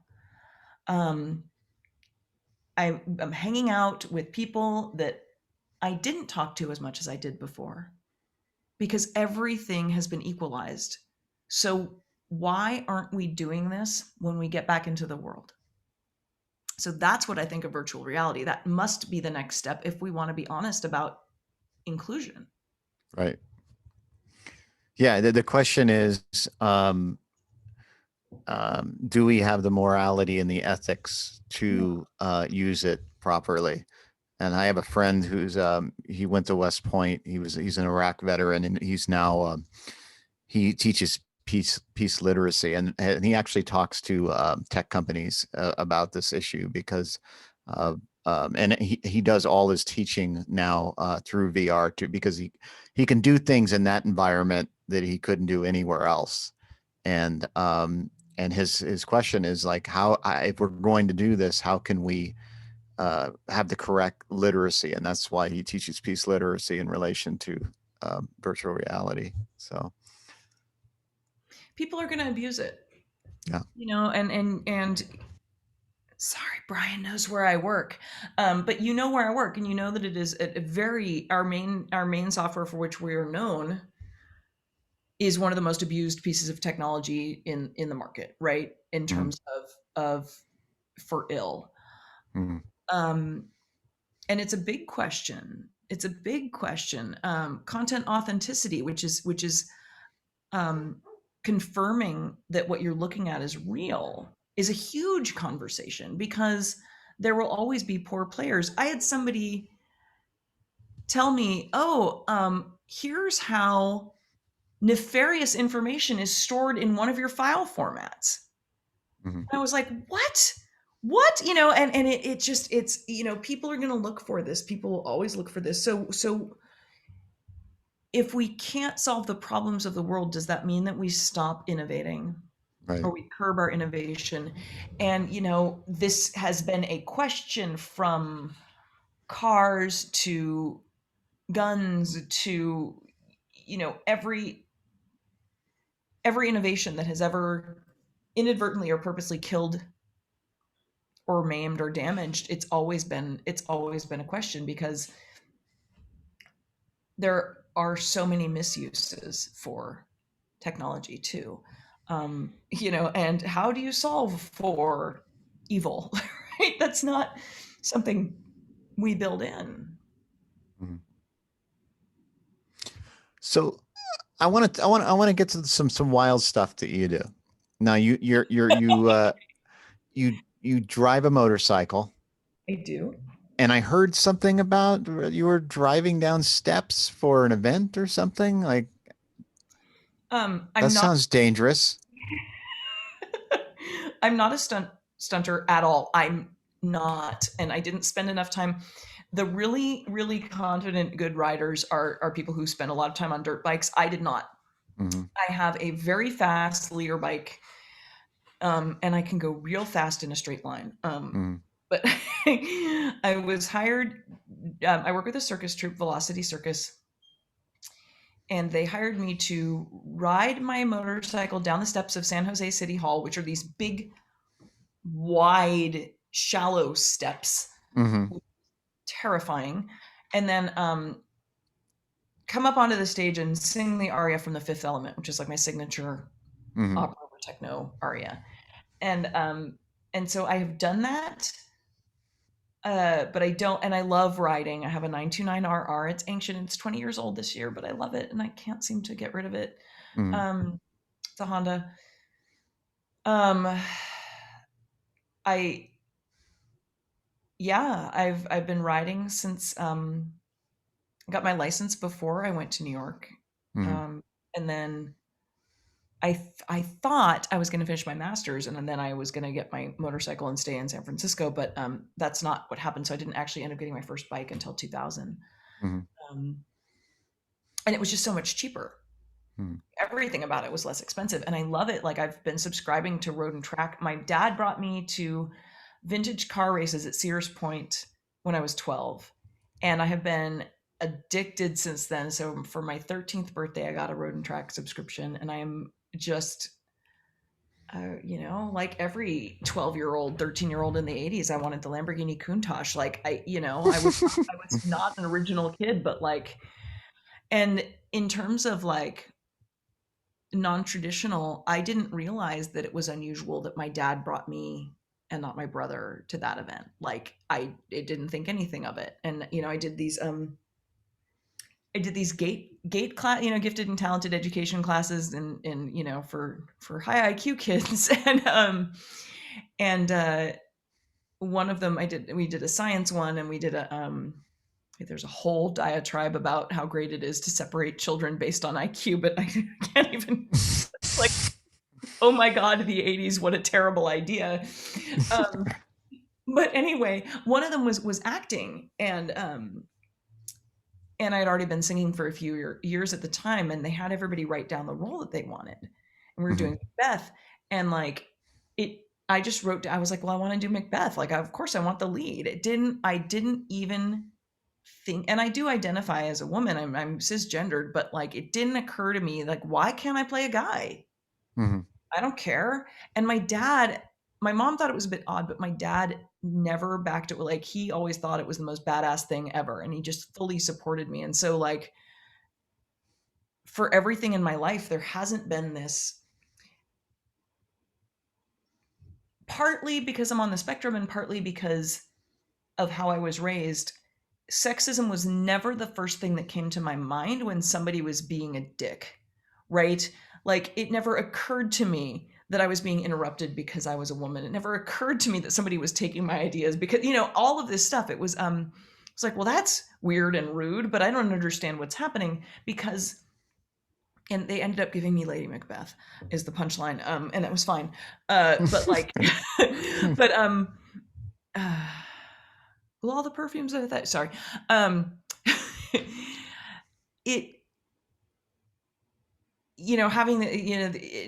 I never thought it was an incongruity for me to have these interests or to be involved or interested in these things, right? I love motorcycles. I love fast cars. I am a lousy builder, but I did learn to weld on my first car, which was a Cadillac that I modified for Burning Man. Mm-hmm. Yeah, and about 12 years ago, I always worked out. When I was a kid, I worked out a lot because I worked out a lot. I didn't get to go out and do stuff with my friends, so my parents were pretty strict. So I worked out like 3.5 hours a day, and and then for 22 to 32, I didn't, and then I joined the. I'm jumping all around. Sorry. That's all right. There's a lot of stuff going. This is the wild part, so you got to jump around. So go ahead. Go ahead. So I joined my circuit. So in 2003, and this is a whole interesting, important part of my life. In 2003, I get a call from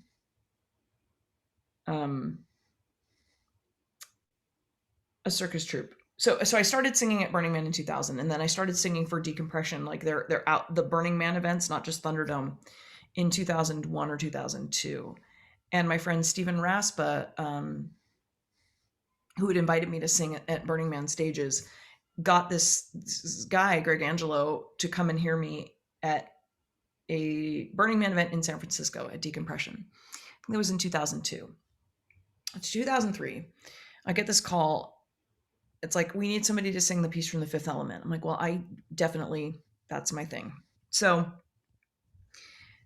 he hires me, and that became my thing. It built me this huge pink winged costume, and I just sing this aria. It gets requested a lot. Like, who knew that this aria that I memorized was going to end up being a cult classic, right, from this movie? Right. And I went on tour with the circus a few times. I've done that. That's been a really fun thing. It's ridiculous. And, you know, everything that you would expect, and the chaos and the whatever, went to, I don't know, sang on the Warner Brothers lot and performed in Ohio, of all places, twice. Went on tour with the circus to Ohio twice. Dayton is lovely. There's a glass museum. It was beautiful. I think Dave Chappelle lives there. Oh, really? I don't know about Dayton, but he lives in Ohio. Yeah. I think Prince did too, didn't he? No, Prince was he was Minneapolis, wasn't he? Oh, okay. Yeah, you're right. Yeah. Am I? I don't know. I wouldn't bank on it. Yeah, I think so. Anyway, go ahead. Anyway, so I've always had a lot of upper body strength, and I was like, you know, Greg, and I was in my 30s at this time, and I'm like, I really want to sing on trapeze. He's like, well, let's get you up there. And so I think I was 33 when I started practicing, and I was 34 when I did my first performance on trapeze singing. Wow. And like, I'm 45 now, I'm still doing it, and it's crazy. Like, I open in 2 weeks singing on trapeze in a socially distanced event at outdoors at his house. Now, is this the first time you performed since COVID started, or? It's not the first time I performed, because I've done a bunch of porch recitals. Right, but I mean, like, this is actual with production. Yeah. And it's like, how are you feeling about that? I'm gonna cry. Sorry. It's okay. It's okay. Take your time. My whole life,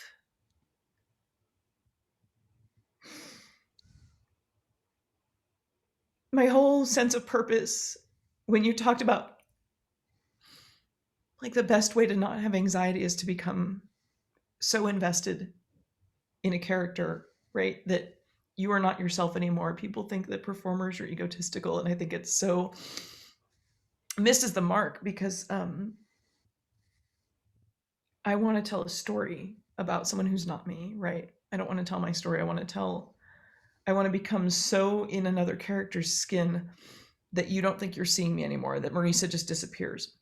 And I do that, and I feel it. And we live this way. We live for this. And I know you understand this. I can sing all I want on Zoom or for people who, you know, on my lawn, and it's been a lifeline for me. But creating in a production with other people is the air I breathe.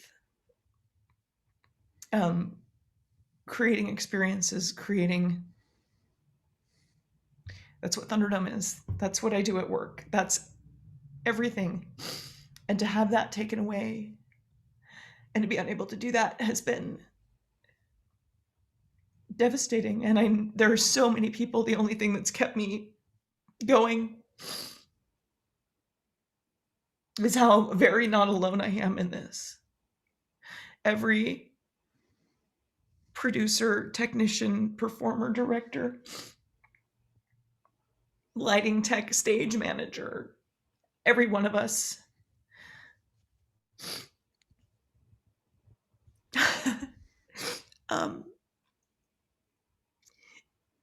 we're not,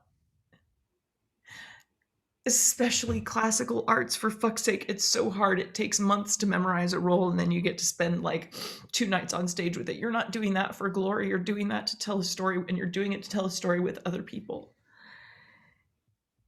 And the idea of being able to tell a story with other people and to create a role. I can't even believe. I'm just so scared. I'm so scared I've forgotten how to do it.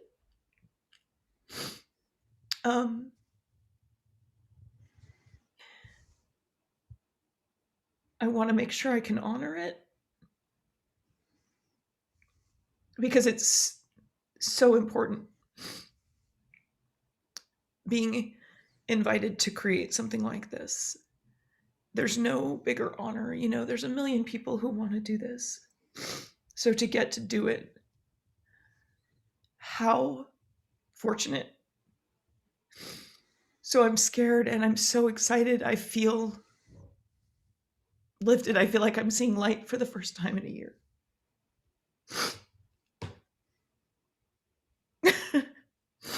So that's how I'm feeling about it. Scared and excited and just I want to do a good job. I want to do a good job. Well, from what I've seen, I know you will. I know you will. And I thank you so much for sharing that. Now, I mean, you performed in you did the national anthem for the Raiders, the A's. You've been in front of thousands of people. You're going to do wonderful. So, what was that experience like? Like at those games?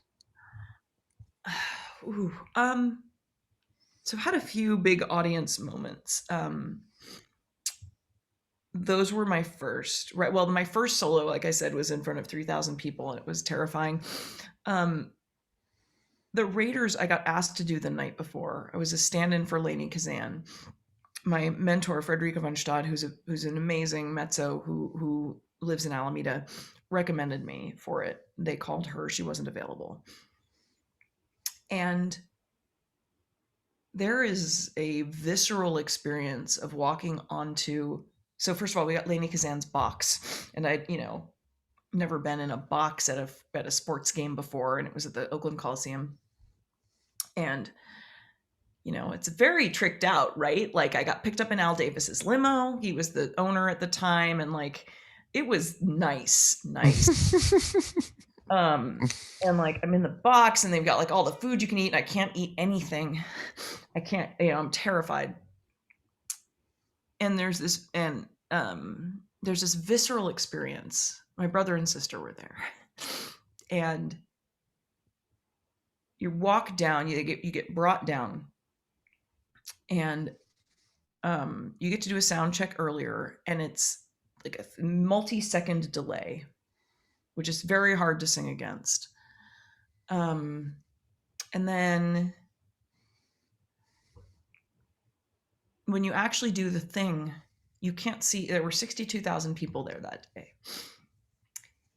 It was a Raiders Chiefs game in November of 2000. And you can only see what's called the black hole, which is all of the hardcore Raiders fans who paint themselves up to look like Silver and Black Warriors. And they're very supportive and wonderful. But this, I have never experienced. So I focus and I'm just scared I'm going to forget the words. I didn't forget the words. Do you want to watch it? Do you want to hear it with me? Yeah, we can. Yeah, please do.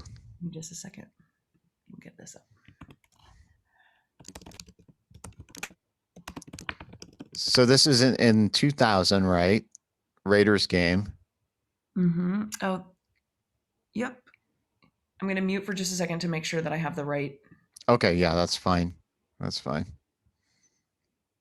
Okay.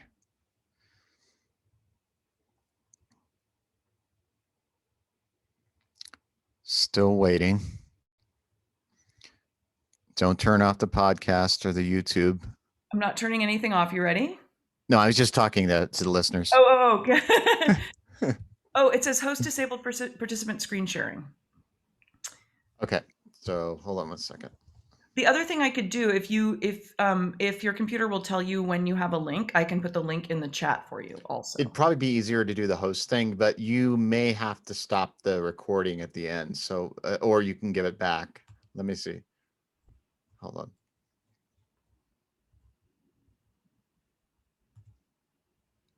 Hold on. Huh. We can always just put the link in. Got it. Hold on. Oh, okay.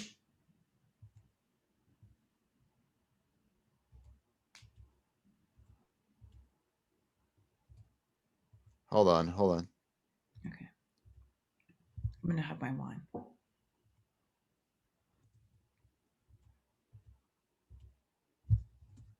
There you go.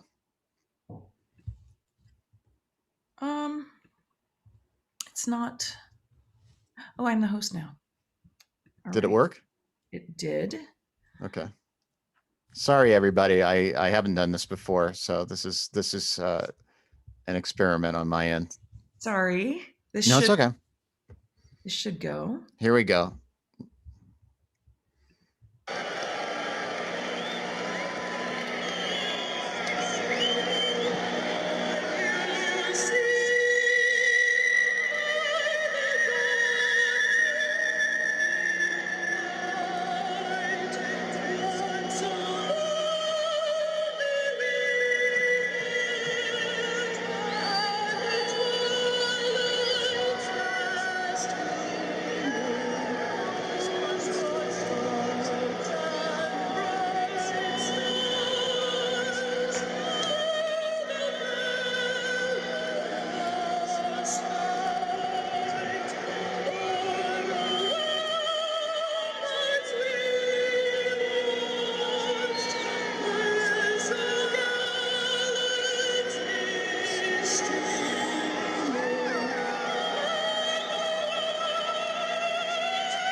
You nailed it.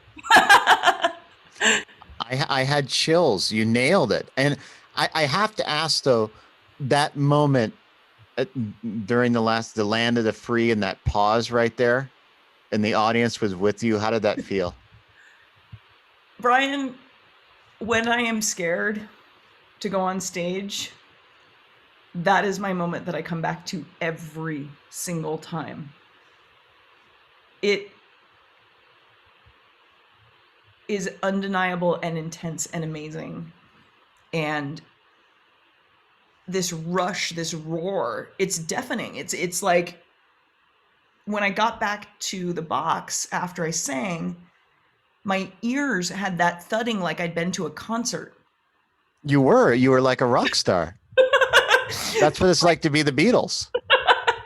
So what's wild is the next year I got asked in advance to sing for the Cowboys. So for a less important game. So, because I'm not famous. And it was in October. It was early October. And it was 2001. I sang the day after we dropped our first bombs on Afghanistan in retaliation for something Afghanistan did not do that happened on September 11th. Mm-hmm. every other performance of this that I've ever heard in my life, the cheering is at Land of the Free. Right. And this was Rockets. I heard that. Yeah. No. This was 2000. Oh, okay. Okay. The one I just played you is in 2000. Right. 2001, they cheered louder for bombs bursting in air than any Right. time. So that's an interesting one to go in to. I think I have that online too. I think it's interesting. And the other big crowds I've sung for is in 2002, I started singing for David Best's Temple Burns at Burning Man, which are these massive gatherings to honor the dead. And I had introduced myself to David, who's this amazing artist, because I had mourned my mother at his temples in 2000 and 2001. And in 2002, I introduced myself to him and I worked for him and I built a wooden pillar to honor my mom. And he asked the day of, again, it's always the last minute things. He asked me to sing. And so those are the first one I sang in 2002 was this massive sacred event. And there were 20,000 people there and you could have heard a pin drop.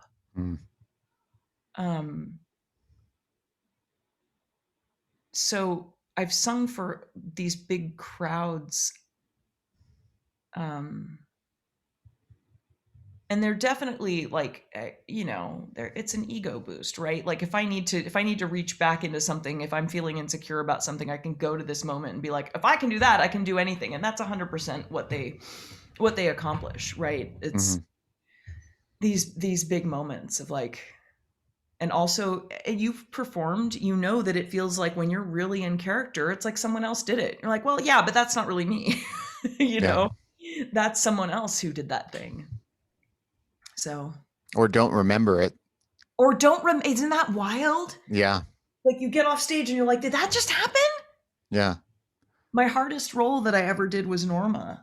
It's such a hard role. Do you know it? Not really. No. It's Norma from. It's Bellini. It's the opera. It's the opera Norma, and it's just badass. Druid priestess, and she does the Costa Diva. It's this famous aria. It's an invocation. It's really hard. It's like one of the hardest operas in the rep. It's really hard to memorize, and I did it in 2018, and it was like I was in a fugue state. Like when I got off stage, I'm like, did that just happen? Like I don't know how I just pulled that off, but somehow all of that was crammed into my brain. I don't know. Yeah, it's beautiful. Gorgeous voice.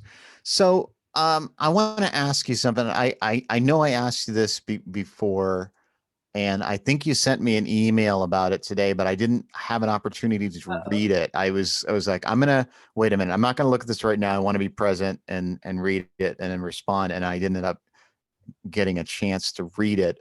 So I'm gonna ask you the question, and you can either say if you're not comfortable, that's fine. But the question I wanted to ask is there a moment in your life where you felt that you loved beyond your fear? So many moments. What is the moment that stands out, like the first thing you think of? My mother's death.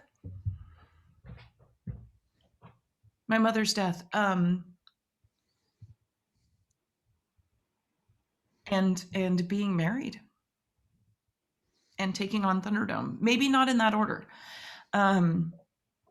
But and Jasper, just so you know, has decided to remake his appearance. He disappeared for the entire time we've been chatting and is now back on screen, buddy.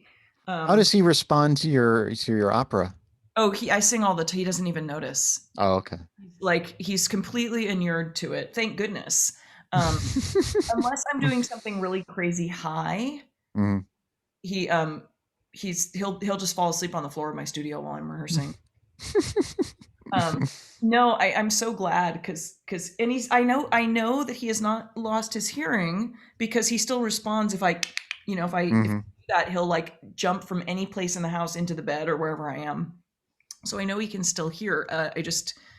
He just doesn't care, thank goodness. But I bought one of my girlfriends when I was, I don't know, I was about 25. I bought her a Persian oh, cat that had a blue eye and like a green eye, but it was deaf.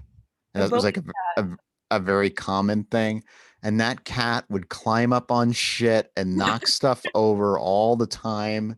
And if you touched it and it couldn't see you, it would freak out and like turn around, like try to, scratch. And like it was, yeah, that I think she ended up, I don't think she could handle it after a while, but we split up before I learned about that. But yeah. Anyway, so I interrupted you again. No, I love it. Oops, he's all don't pet me. Don't just keep gabbing. So loving beyond fears. Yeah, knowing that being in the room with my mother while she died was going to be one of the hardest things I had ever done in my life, and doing it anyway, right? Mm-hmm. It reminds me of that Rachel and I like Death Cab for Cutie, and there's a song that has a line to love is watching someone die. Yeah, and it's and getting married. I never wanted to get married. I never wanted a commitment. I never thought I would get married. What And changed that?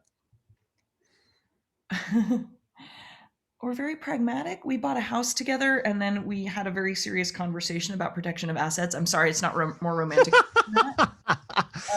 I was all prepared for this very deep, emotional thing, and it's like, no, it's really about finances. Yeah, I mean, I think that attaching some romantic meaning to a government recognized contract is super dangerous, right? right. You have to be very pragmatic when it comes to an agreement we're entering into with another human being and the state that is literally a business arrangement that says, I trust and love you enough to bet, I bet half of my stuff that we're going to stay together, right? Mm-hmm. That's what marriage is.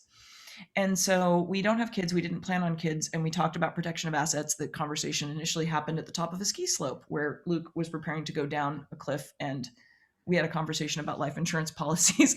That Right. said, You didn't do a prenup? well, we bought the house together. Okay. We didn't really have anything to prenup. Okay. And so, but if you don't have children, it's super sketchy. If you're not married, what happens to your stuff if you both die at the same time, or even if only one of you dies, right?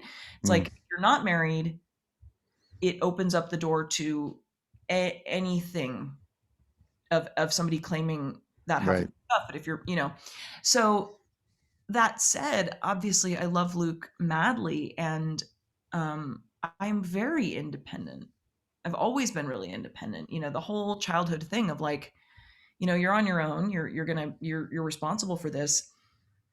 The idea of trusting somebody enough to marry them and share my life with them is horrifying. I still can't believe I did it. We've been married 8 years in June, and I still can't believe we did it. So that's loving beyond fear. And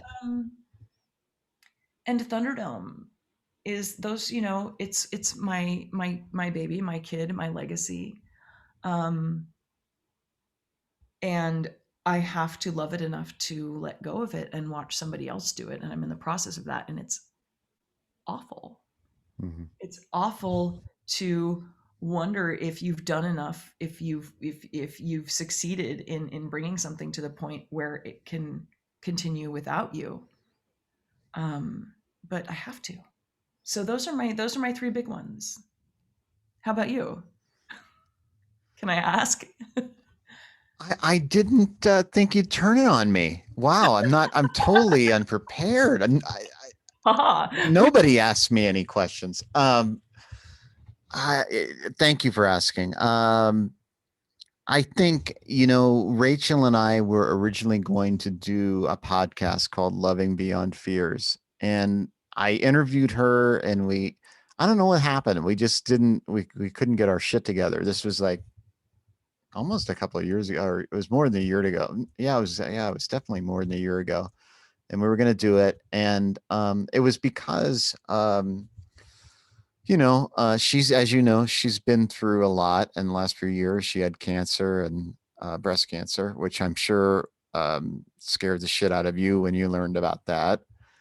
And then she gave birth to her son and my stepson, and dealing with all that and loss of her father.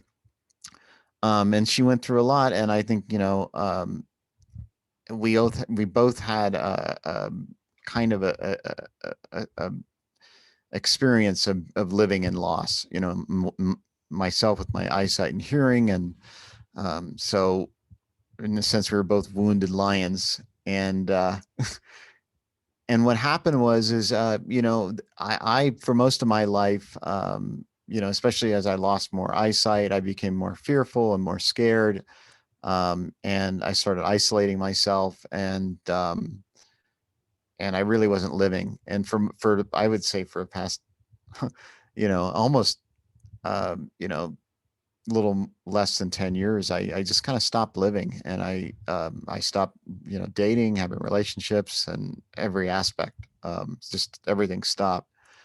And then when I got to the point where I really realized I was losing my eyesight, I woke up and I lost my Bernese Mountain Dog and my cat in the same month. And um, Sorry. and I realized I had a cataracts, and I had an opportunity to be in a relationship, and and then I realized at that moment that I wasn't living, and I was living in a fear-based existence. So in 2017, I made a decision that I was not going to do that anymore. And I didn't really think I was going to meet anybody or get into a relationship in any way whatsoever, but I wanted to be open to having relationships in general because I'd isolated myself so much, for many reasons. And and just what happened was is by chance I met somebody through work, and I remember um, this person. We were working on a video project together, and I had this person was supposed to do some videography because I can't see shit. So I knew how to use the camera and do all that work, but I couldn't see it. So I needed somebody to use the camera, and he was going to do it. And I was like, just learn the camera, and I can help you through it. But you got to, read the instruction manual and get familiar with it. And we were supposed to do this this little interview the next day, and we were setting up the day before, and he like literally did not know anything. Like he was putting the camera on a light stand, and like I was like, oh fuck, and I like couldn't see, and we ended up working really late. And then his wife came, and I was reaching, I was like, I needed an XLR adapter female, and I was like, I need a XLR adapter female, and I just kind of sighed and went, yeah, I need a female. And and I think she caught that, and she was friends with my wife, and so she said, "You want to meet this guy?" And she gave her my number, and I got her number, and Rachel ended up texting me, and we started talking, and I said to myself, I'm going to make a joke because I heard that she had had cancer, but I didn't know. And I said, I'm going to make a joke, and if she doesn't laugh, it's not going to work, even as friends or any type of relationship. And Okay. so I said, so what kind of cancer did you have? Testicular? And she wrote back simultaneously, prostate. And Of course. Of fucking so, course. and immediately we just began just long conversation, and we had 2 days of full like texting, like for 5 hours or more at a time. And I immediately fell in love with her words, and just what she said, and that she was so funny, and she made me laugh, and I just fell in love with that. And then we started dating, and it was instant. I had to, you know, I didn't know what to do. I'm losing my eyesight. My job wasn't the best. It wasn't a job that you would go, oh, I'm going to start a family on this job, and And also you're in flux, right? yeah, and I didn't know I don't know how this shit's going to play out. I don't know. I still don't know what it's going to be like. Completely lose. I mean, I'm almost there. I don't really see anything now, but I still see light and shapes. But I don't know what it's going to be like when the curtain comes down. And so this was a huge thing to engage in this relationship, and it's been amazing. It's been the most intense, beautiful, hilarious, amazing experience, and it's about loving beyond fear, and that's what it was. Is she not only um she brought that out of me. She brought it out of me just by being who she is. And like when you said um living fiercely, um or loving fiercely, that's what she does. And I fell in love with her, and it's been the most intense, amazing, beautiful experience of my entire life. So, are you still there? I just you may know that when Rachel and I first met was, I think, at my 30th birthday party. And like I mentioned, I had known her then boyfriend for a while, and he basically sent her as an emissary. He goes, he's like, Because you were a big deal, or maybe, you are a big deal. I don't know, probably because of Thunderdome.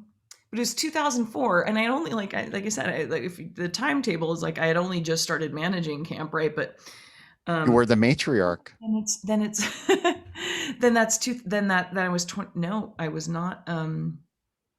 It wasn't my 30th. It was my 29th birthday. Mhm. And because Luke and I got together in 2005, which meant that my 30th birthday, I already knew Rachel because she had already had the fucking audacity to shine a spotlight on me during, B/G. And so my 29th birthday at the Cat Club, she just comes up and sits on my lap and says, my boyfriend said to come and sit on your lap and say hi. And I'm like, all right. And And that's how I met you. that I did come and sit on your lap, didn't I? You did, and you slammed yourself down, and I remember I had my cane. I have a telescoping cane, and I had it retracted so it was between my legs, but it wasn't. It was kind of phallic a little bit, and you're like, "Is that a cane, or are you happy to see me?" You said something like that. I'm so sorry. But that's Rachel, is like, if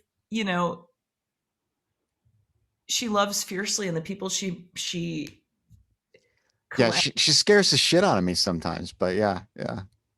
yeah, but I'm sorry. you'll never be loved like that by anybody else in this world, right? Yeah. She's awesome. You should have a Rachel Love Fest. She's rad. Yeah, I mean exactly what you said. I mean, I have not this experience is so intense and amazing. I mean, it's so unique, there. Oh, I think that was the YouTube channel. Oh, it was? I am so sorry. Oh, That's it's okay. hilarious. I just went and shut it down. It worked. Oh my God. It ruined a good moment though. No, it's okay. But yeah. But anyway, so is there anything, let's talk about how listeners and viewers can find you. Yeah, I have to give a quick explanation. I did not pick the name Diva for myself. My friend Stephen Raspa, who got me out of the Thunderdome and singing to broader Burning Man audiences, I was getting ready to sing at Decompression one year, probably 2001. And he's getting ready to announce me to this stage. And he said, "What's your stage name?" And I said, "It's Marisa Lenhart." And he goes, "Ugh, complicated first name, complicated last name." And he walks out and he goes, "Welcome, Diva Marisa." And that was sort of my presentation. And it stuck. And like ever since then, and it's easy to remember, right? And it's euphonious. Yeah. right? So it's like there's only one S in my name. Anyway, so I didn't pick it, but Costa Diva means chaste goddess. Diva means goddess. Mm-hmm. So I don't hate it. And I never take it as an insult. So you can't, and prima donna just means first lady. So Right. also not an insult, but anyway. So I'm divamarisa.com, super easy to find. I'm Diva Marisa on TikTok. I'm a little addicted to that app. So is Rachel. I am aware. It means a lot to her. It's along so with Facebook. wholesome, and like people just hanging out and being themselves and saying funny things. So that's me. I'm pretty easy to find that way. And if you look up Diva Marisa and Burning Man, you will get I'm very easy to find. And they can find your performances on YouTube as well. Yeah, I have had trouble renaming my YouTube channel, but if you look up, I'm not going to try and give the name of the actual channel, but if you look up Diva Marisa and Burning Man, you'll find me. You'll find me on YouTube. It's Fred Diva, PHREDDIVA. I don't expect anybody to do that, but if you go to divamarisa.com, everything links off of there. Okay, excellent. So, is there anything you'd like to share before we depart? Any last words? Works in progress, right? Right. This has been amazing. You're a fantastic interviewer. Well, thank you. It's an exploration, and I don't. You asked it. We covered most everything. Someone needs to interview you. You've got amazing stories. And just thank you for inviting me to be here. It's a huge honor and felt very calm and relaxing. So thank you. Thank you. It is an honor and a pleasure to have you. It is always lovely to hear your beautiful voice and your music. It's incredible. I highly recommend everybody to find her on YouTube and listen to her, especially The Fifth Element. That's a beautiful, intense song, a very high range. You have to listen to it. And thank you so much. Thank you for sharing what is alive within you. Everybody, this is The Blind Man in Black. I'm your host, Brian Snyder. You can find me on Apple Podcast, YouTube, and website blindmaninblack.com. Thank you so much, Marisa. Now we're going to have our awkward ending. And I'm not sure if this is going to work because I don't know if I have host control anymore, but if you may have to end it, but I'm going to try it. So let's see. Take the final word and then I can hit stop if you don't. Okay. This is the final word. It's always awkward. It's like life. Awkward ending. All right.